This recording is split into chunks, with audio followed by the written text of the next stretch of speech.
শুভ সকাল বন্ধুরা।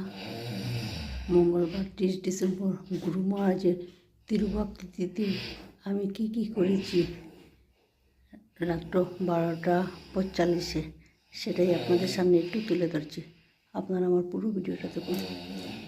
তো বন্ধুরা, এই দেখুন আরতির জন্য ফুলের তালা রেডি করে রেখে দিলাম। আর এই যে প্রসাদ ছানা কেটে রেখেছি, ঘড়ি আর কাজু কিশমিশ।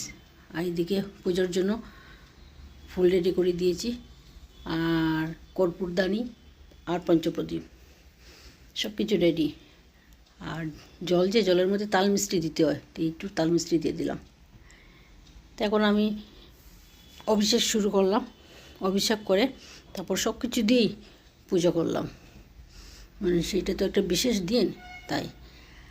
আর এদিকে পুজো টুজো শেষ করার পরে একটু ধ্যান করলাম, একটু ধ্যান করতে হয় আর কি। তাই আমার পুজোটা কীরকম হলো অবশ্যই একটু আপনারা লাইক শেয়ার কমেন্ট করবেন, আর ভালো লাগলে অবশ্যই অন্য কিছু পৌঁছে দেবেন। জয় গুরু মহারাজ।